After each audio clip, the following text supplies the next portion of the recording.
Jason Tatum has the ability to be the best Celtic there ever was. Okay? That's within him, within his capability. And I think it's going to take that kind of thing in terms of his game specifically, but in terms of the larger picture, having that in his game and having that part of his game be a catalyst to the Celtics winning championships, plural. Celtics Beat is powered by Prize Picks, the exclusive daily fantasy partner of the CLNS Media Network. What's up, everyone? New edition of Celtics Beat. Welcome in. Adam Kaufman here. No Evan Valenti, although he wanted to be here. I kind of moved around the time on him, so he's still behind the scenes doing the usual production that he does, but we'll have him back on camera and part of the show next week. Looking forward to it as we inch closer and closer to the playoffs and closer to March Madness, for that matter. We're in conference tournaments and all sorts of excitement there. Steve Bulpett is here with us from Heavy.com, and Steve, of course, is a good friend of the show. You can check out his work. Always encourage you to check out his work on Twitter specifically, where he will post those articles and commentary and the great stats from the one and only Dick Lipe as well. You can get him on Twitter at Steve B. Hoop. Steve, how are you, man? Living the dream. Being here is only part of it. That's maybe a fever. I'm not sure. Well, after a 1 hour bout with inanimate objects at the gym, this is actually pleasant. Oh, well, I'll take whatever compliments I can get, obviously. How are you enjoying, I mean, just being the basketball junkie that I know you are, and this goes, beyond the NBA and your connection, obviously, to Dayton University, who's, I got to tell you. University of Dayton. University of Dayton, pardon me. The Commissioner Gordon. No, Commissioner Silver screwed that up with the Obi Toppin draft a few years ago. We still haven't forgiven him. Well, I have nothing but affection for Dayton because they've made me a little money of late betting on their games, which is always a fun thing. How much are you enjoying the sort of start to March Madness? I know we're not into the field of 68 and 64 just yet. We're into conference tournaments, but are you watching these games much? Sure. March Madness started before March because there are teams that are like trying to, look at the Big East, that situation. I was out in Indianapolis for All-Star Weekend, and I went to the Butler Creighton game. Don't tell me that wasn't a tournament game for Butler. Sure. I mean, they lost it, but I mean, that was very much, a game that they desperately needed. So yeah, that stuff's already started, and that was, February. Yeah. Are you I don't know that you are. I don't know how many people would be like this that don't specifically work for an NBA team and in scouting departments and that type of thing. But, obviously, I mean, you cover the whole NBA, but the Celtics most closely. Do you ever find yourself watching some of these games or at some of those games and, just saying like, man, that guy would be a great Celtic. I'd love to, see him in Boston. Not so much a Celtic. I look at guys and say, that's an NBA skill. What else does he have that would keep him on the floor? You know what I mean? Like the Creighton's got a couple of guys. This guy, Baylor Shireman, a lot of big offensive package. Is there enough also there that's going to keep him on the floor defensively in the NBA? So that's the kind of stuff I look at. And, I guess it's just kind of by instinct. I don't go into a game saying, I wonder how this guy is going to be. Mm-hmm. But the other weird thing is, I can't judge people off of TV entirely. I need to see it in person. Maybe if I did it a lot more, I'd get used to that. But I remember a couple of years ago seeing this one guy. I won't say his name, and I'm 6'10" guy, whatever, nice soft touch. I mean, this guy would be, a good stretch four. He might really be able to do something in the NBA. And I saw him in person, and it's like, that man got to find a country. Ain't gonna happen because the speed is all relative. Mm-hmm. Well, let's talk obviously about the Celtics. That's what people care about first and foremost, or at least it's why they come to this show. If they do it all, and we're grateful to you. Always rate, review, subscribe to the podcast, Celtics Beat, wherever you get your podcast. But it's been an interesting stretch here, a little small stretch. I mean, I guess you could push it out to a month and change, really, if you go back to the start of an 11-game winning streak and the C's just eviscerating opponents on a basically a nightly basis. I mean, winning many of those games by 20 plus points and just shattering opponents. And then everything sort of turned a corner to some degree with that, really deflating loss in Cleveland last week, a game in which the Celtics led by 22 points in the fourth quarter, no less. I mean, we see 20-point leads blown in the NBA all the time. That's a nightly occurrence these days. It's not like, the NBA of decades ago where that actually felt insurmountable. But 22 in the fourth quarter, that's the largest blown lead the Celtics have organizationally ever had. And I still thought they would find a way to pull it out at the end there, and it just didn't come to fruition. It was, unfortunate, and that set up what turned into their first stretch of back-to-back losses in months. They go to Denver last Thursday, and that was another very winnable game. Came down to the wire. You wrote quite a bit about this game for Heavy.com, and in terms of the late game execution, the fact that and this has been a kind of an ongoing question with the Celtics. And Chris Forsberg tweeted out the numbers at one point, basically outlining by the NBA's metrics, the crunch time clutch statistics, these games defined by games within 5 points with 5 minutes or less. You start there, and the Celtics have a great record and great performance, but the more you filter it down to, 3 minutes or less, 2 minutes or less, 1 minute or less to obviously the end of the game, it just gets progressively worse, which is part of what you wrote about in terms of, really what Denver and the defending champ, what they do so well versus what the Celtics are still trying to figure out as they pursue Banner 18. Before we even talk about the win over Phoenix in a bounce back most recently, what was your takeaway? Because that was a marquee matchup. It was a potential finals preview. Well, I mean, you look at all the Celtic wins, and it's like fine, they're rolling up numbers, but the question's always going to be what's going to happen when it gets late in a game, in an important game, in the playoffs. I mean, how did they get knocked out in 2018, 2019, 2020? 21 was a weird year, but the finals in 22, and then last year. Why did this team get eliminated? They had, at the end of games, they would stop doing what they're supposed to do, or what got them their success, and it would turn into guys saying, "I'll give me the ball, I'll go make a play." Very gallant. We've talked about this before, Adam.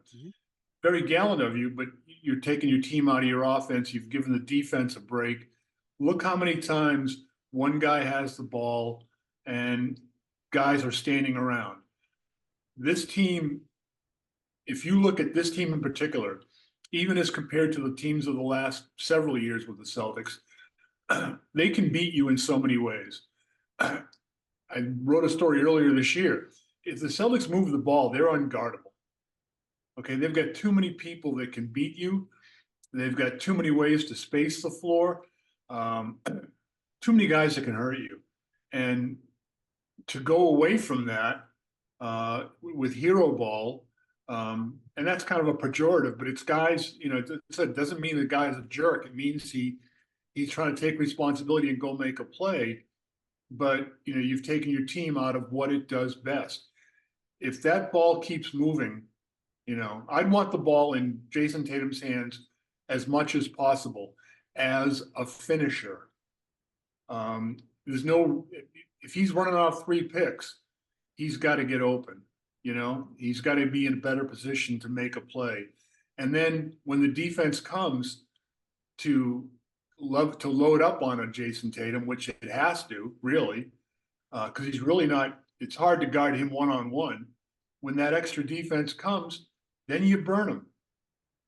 You're passing to, there's 4 of the guys on the floor with you, and they're all very capable NBA scorers. Not like, oh, he can hit a shot for you. No, these are all 4 NBA scorers. No, it's true. I mean, I think back to, again, the Cleveland loss, and we can talk more about Denver, obviously, but Tatum at the end of the game, as you're alluding to, I mean, someone counted, it was like 19 dribbles that Tatum had the ball, before ultimately trying to do something. And I think I wish that Tatum, I don't blame him for doing it, but I wish for his own sake, quite frankly, that Tatum had never mentioned how much he, idolized and looked up to Kobe Bryant, because it did him a disservice in that any time he, at the end of a game, it throwback to like Paul Pierce before, KG, even with KG and Allen to a degree, but certainly before, where it's Paul Pierce, end of game, ISO ball, you know what's coming. There's a lot of that in Tatum's game. And so that happens, and whether it works out or it doesn't, people are just screaming the here it is. Here's that Mamba mentality crap. He wants to be like Kobe and all. Yeah, and I think honestly it's unfortunate for him that whether he cares or not, but that's even out there, because this does not make him different from most superstars in the NBA. Most superstars, which he is in this league, at the end of a game, when a game is on the line, they want the ball, they're going to take the shot, and they're going to sort of dilly-dally looking for, what they consider to be the perfect opportunity. Now, it'd be great if he was maybe at the end of the game in times more willing to be a facilitator, go to Brown, go to Porzingis, I mean, even White, can certainly win you a game. Marcus Smart had opportunities, back when he was here at end of games. It would drive people crazy that he would ever take those shots, but every once in a while they went in. Guys, as you said, there are other scorers, there are other guys capable of winning you a game. Is this a flaw in your mind at all in Tatum's game, in not even in his mentality, but just in the way that, some of these end of game situations look? Is it more about Tatum? Is it more about Joe Mazzulla? What do you attribute it to? Well, it's funny. You look on the national TV stuff the day after the Denver game, and they're saying that no, Jason Tatum needs to take over. He needs to start. It's like, wait a minute. Are you playing basketball? Or are you playing a horse game or whatever? I mean, I haven't talked about this a whole lot, but in 2020, um, I had plans with Kobe Bryant to speak with him at All-Star Weekend about this issue, because Jason had worked with Kobe, Mm-hmm. and the question was going to be basically, and Kobe knew what was coming. The question was, is it wrong to try to get another player to follow your path because they're not Kobe Bryant? It's like trying to get someone else to do what you did. It's kind of hard because they ain't you.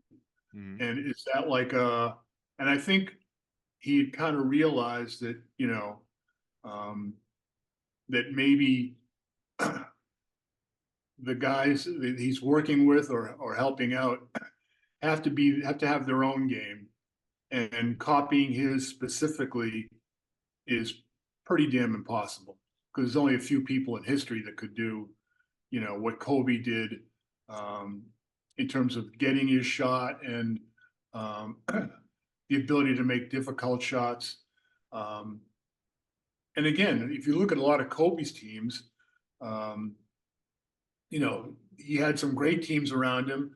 He had some not great teams around him, not some teams that didn't have quite the depth that even the Celtics do Mm-hmm. on the floor. Um, depth of scoring potential. So I think that's an issue. To me, Jason Tatum will be his best version when, again, yeah, running off some picks would be great for him. But when he gets the ball and he makes his first or second move, and when the defense comes, not only does he make the pass, but he makes the pass that crushes the opponent. When you think of Tim Duncan, the big fundamental, he wouldn't just pass out of the double team. He would make the pass that would kill you. And that's the kind of thing that I think will elevate Jason. I mean, look, Jason Tatum has the ability to be the best Celtic there ever was. Okay? That's within him, within his capability. And I think it's going to take that kind of thing in terms of his game specifically, but in terms of the larger picture, having that in his game and having that part of his game be a catalyst to the Celtics winning championships, plural. Football season may be over, but the action on the floor is heating up. Whether it's a tournament season or the fight for a playoff home court, there's no shortage of high-stakes basketball moments this time of year. Get in on the excitement with Prize Picks, America's #1 fantasy sports app, where you can turn your hoops knowledge into serious cash. Testing my skills on Prize Picks this season is the most exciting way to play daily fantasy sports. If you have the skills, you can turn $10 into $1,000 with just a few taps. Prize Picks is really simple to play, and I can make my picks and submit my entry in less than 60 seconds. Download the app today and use code CLNS for a first deposit match up to $100. Use the code CLNS for the first deposit match up to $100. Pick more, pick less. It's that easy.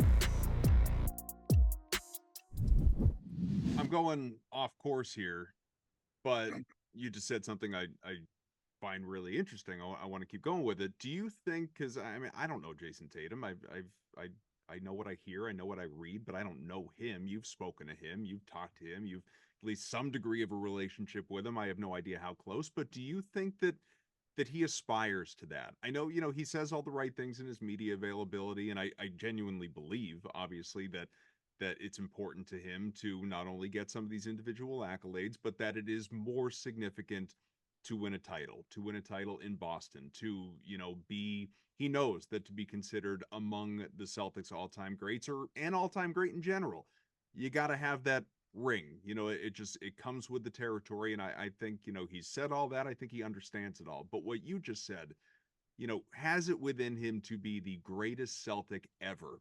That's some pretty impressive company.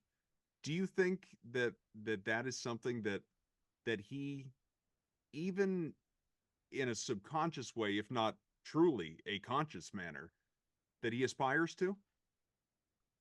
Jason Tatum's a bright individual. Intellectually, he knows what's at stake here. He knows what will build his brand, his legacy, all these things. And he knows it's about hanging a piece of laundry from the ceiling, and more than one. I think what's important is that filters into his subconscious as well. Guys like Steph Curry and Klay Thompson have been running off picks forever. That's that's on their computer chip. Okay. So those guys, that's why that team was successful, right? Because, you got to guard Steph Curry, but it's not about Steph dribble. It's about, he's running through a maze, and you gotta find him through that maze before you can, defend him. So I think that's something that needs to be, as time goes on, it'll be there. And I think it is something that's got to be, like you mentioned, subconscious as well. I mean, I've talked to Pierce and those guys, and you ask them, could you guys, Pierce, Garnett, Allen, could you guys have done that 5 years, 10 years, or 5 to 8, 9 years before that? And they'll say no, they weren't ready to do that. I don't think Jason Tatum is out there playing for himself. Okay, I don't think he's there going, the hell with everybody else. This is about me. That ain't him. But it's just, and it's not just him. The players around him have to understand too. If he's giving it up and he's running through picks, you got to reward those cuts. You know, the worst thing that can happen to a team is guys make great cuts and get open and don't get the ball because they're going to be more reticent to make the cut next time. And that's what kills you. Look at how many times you can say it was the Celtics defense screwing up in Denver, but how many times guys just got free for boom, you know, backdoor cut. You know, you got to reward that stuff. So that takes a whole team thing. And to say that the Celtics don't have it, we're not saying that either, because look how often they do have that. And I think that would be the frustrating, if I were a Celtic fan, that would be the most frustrating thing, is you're seeing the kind of basketball this team can play, which is, you know, really among the best that basketball can offer as a sport. That kind of social, the passing, all those things, guys making plays, guys passing up good shots for better shots. Mm-hmm. That's beautiful stuff. So it's there. And the Celtics are going to need to make sure that they trust that it'll be there and do what's necessary to make it be there in crunch time. I'm with you. I mean, it's when they're clicking in terms of the ball movement and obviously just draining shots left and right. I mean, that's some 86 Celtics stuff. It's some, you know, Duncan Spurs stuff. It's stuff that, you know, very few teams are capable of doing and that we see on a regular basis, let alone annually. And yeah, this Celtics team is, not that you can expect it on a night-to-night basis, but is absolutely fully capable. The Tatum obviously just being the superstar, the face of the franchise. There are so many components to him and his game and his, you know, season that do fascinate me. And this is, you know, mainly a talking heads thing, but so many, Boston and nationally, you know, have been trying throughout the last, I don't know, month and a half, let's say, to speak Jason Tatum into the MVP conversation. And I have found it kind of ridiculous because, you know, I just don't think the MVP award is very simply, let's give it to the best player on the best team. And I know there are a lot of subjective components. I certainly don't hold a vote, but Jason Tatum is, and I say this not in reaction to the Denver game. I've been saying this all the way throughout, even after his best games. He's not the MVP. I think he will be at some point, but this year, he's not the MVP. He's not even top 3 as far as I'm concerned. You know, so really it's a 2-man race. It's Jokic and SGA, and you know, while SGA is not the favorite, that's who would get my vote if I did have one. I think he has been incredible, and Jokic you could get the MVP to literally every year. And obviously Embiid was right there until, you know, injuries took him out of the conversation because he no longer fits the requirements as far as winning the award. But as far as, you know, Tatum goes, all of a sudden they lose to Denver, and he's a no-show by his standards, I suppose, in that game. He was bad in that game. And they lose, very close game, as you know, we've talked about, you wrote about, 5-point loss there to the Nuggets on the road. And even as poorly as he was, it was that close. But now the reaction is, well, of course he's not the MVP. How can you give that guy the MVP? And people start talking about the, you know, no-show in the finals against the Warriors, and he wasn't the best player then. It was Jaylen Brown on the Celtics side. And then last year, you know, he wasn't so great in that series against Miami, and then obviously gets hurt in Game 7. And so, you know, it's another what could have been. It's this guy isn't doing it in the absolute biggest games. You know, I know he has to. You know, he has to do it in the finals for people to just get off his back as far as that narrative goes. But does all of this stuff just kind of get dizzying and lost and annoying and unnecessary? Or do you think just in today's day and age, it's all relevant? I think in terms of the Celtics, it may not be the best thing for the team if Jason Tatum were to be going for and putting up colossal numbers that would make him an MVP. Because the way that this team can beat you, and its superpower is the fact that it has so many really, really good players. I mean, you know, you could have certainly made a case for Porzingis for All-Star. Mm-hmm. You know, I'm not saying, you know, and I was going to get to Derek White, and then tell me how important Drew Holiday has been for this team. Mm-hmm. You know, in ways that don't necessarily appear on the stat sheet even, but 1,000 different ways how critical Drew Holiday has been for this team. And then you look and say, you've got Al Horford. You've got an Al Horford coming off the bench, okay? And you've got Sam Hauser, who is the kind of guy that, was one of the people who would always kill you from on the Heat, right? Those kind of shooters. So, yeah, I think the MVP is look, Nikola Jokic got it, but that's just because he is such a hub on that team, right? Mm-hmm. And I don't think, they've got good players around him. I don't think they have Celtic level players around him necessarily. And I love Jamal Murray. And I think Aaron Gordon, when to digress for a second, when the Celtics picked up Kristaps Porzingis, my question at that time was, you're giving up Marcus Smart. How many games is Porzingis going to play?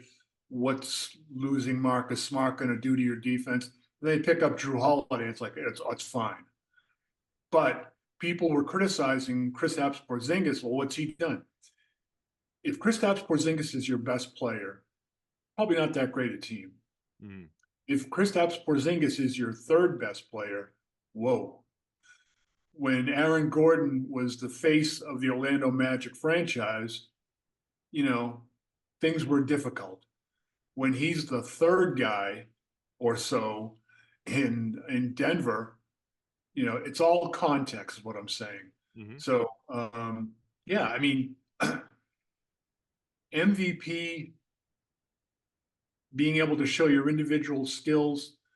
I'll go back to something I've been saying for a billion years. There wasn't a day in Bill Russell's life that Wilt Chamberlain wasn't a better individual basketball decathlete. Okay? Mm-hmm. But Bill Russell understood the object of the game in a way that Wilt never fully grasped. And maybe that's because he was the Colossus and so much was put on his head and so much was expected of him that he felt he had to live up to that. But so the bottom line is Wilt Chamberlain is still, I mean, if Wilt Chamberlain were to be 30 years old today and plunked into the NBA at where he was at 30, he'd still be a Colossus. But Wilt ends up being that guy, and Bill Russell ends up being the greatest winner in the history of team sports. Okay, so Russell won his share of MVPs, but how did he do it? By what he did for the team situation. So, I think the MVP talk, it's something that the league loves because you're talking about the NBA. They love these, the talking heads on TV. It's great stuff for them. They'll never ever give a specific definition of the requirements because they want you to argue about it. Mm-hmm. It keeps the NBA in the public conscious. But I don't put a whole lot of weight in that, as you can guess. So I'll only keep you a couple more minutes, but I'll leave you with this one. We have spoken in the past when you've been on the show about how, candidly, I don't think either one of us puts a whole lot of weight in the regular season at this point. We know that the Celtics are, fully equipped, if healthy. It's always the important caveat to win a championship, to raise banner 18. That being said, as they run away, with the NBA by the standings, metrics anyway, we know they're going to be the top seed in the East. We know the East, the NBA is likely going to go through Boston in terms of, again, seeding, but we just saw what we saw from the Nuggets, and as far as I'm concerned, I mean, literally, they're the champs until, someone proves otherwise, but they are just incredible. I wouldn't go into a 7-game series, Boston against Denver, with any sort of, overwhelming confidence. Of course, the Celtics are the favorites. They're going to win this series. The Nuggets are fully capable of knocking off the Celtics, and I don't think, just a couple games that we've seen so far have made people feel any bit otherwise, or at least they shouldn't. But is there anything down this stretch of the regular season here that there is left to show you, to maybe heighten your confidence in this team's potential going into the postseason? Is it winning, some more of these close games and performing better in those clutch spots? I think yeah. I mean, you want to see them handle adversity in the right way. I mean, I've said this and written it before a ton. Perhaps the worst thing about hero ball is that sometimes it works, and that can be dangerous. Yeah, there's going to be times over the rest of the season and in the playoffs where the ball is going to be in Jason Tatum's hands or Jaylen Brown's hands, and they're going to just have to make a play. Okay. They're going to have to beat a double team or something like that, and they're going to rise up and they're going to make a shot. And you can look at every great player we can imagine and point out a highlight reel of them doing that in big situations. Okay. Magic Johnson's baby hook against the Celtics in the finals. 1,000 things, right? So, but more to the point, when they encounter adversity in the playoffs, and even to a degree over the rest of the regular season, how do they respond? Last night in Phoenix, there were a couple of times where they responded in ways that maybe weren't what you'd want to see, but what was the play? If there was one play that sticks out to you in that game last night, what was it? I don't know. You tell me. Well, to me, the pass to Drew Holiday, cutting, turns the corner, throws it out to the corner to a wide open Al Horford for the 3-pointer. I mean, that's winning basketball. If you look at Denver and how they came and how they beat the Celtics, yeah, you can look at some of the crazy shots that Jamal Murray made, but he didn't have a great shooting percentage in that game. You can definitely look at the way that Nikola Jokic bulled his way inside and scored. But there was also the critical thing was the slip pass to Aaron Gordon. Those are the kind of things it's like, wow, yeah, they're going to run their high pick and roll, and they know what to do off it. They have all, the old Celtics teams, under Heinz and those guys, they had 5 or 6 plays, but 5 or 6 options off of it. So,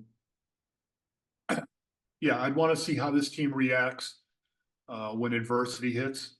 And I think that's what's going to decide. I think that's entirely what's going to decide how this team fares in the postseason. Well, the road trip is not over yet, although it's certainly a lot easier than what it's been so far. Games in Portland and Utah Monday and Tuesday, and then it's back home for another game against the Suns. We'll see if Devin Booker's out there for that one. He missed this previous one, as did Kristaps Porzingis, so to some degree, I guess that evens things out a little bit. Either way, Celtics won, so who cares what ultimately the roster looks like. But the C's do get back to work on Monday. Always enjoy having Steve Bulpett on. Check out his work on heavy.com. You can see him on Twitter at Steve B. Hoop. Steve, thanks so much, as always. Good to speak with you, sir. All right. Evan Valenti will be back with us next week as well. For Steve, I am Adam Kaufman. Do check out the podcast. It is called Celtics Beat. Rate, review. Most importantly, though, subscribe wherever you get your podcast. On to more wins, hopefully. We'll talk to you again next week.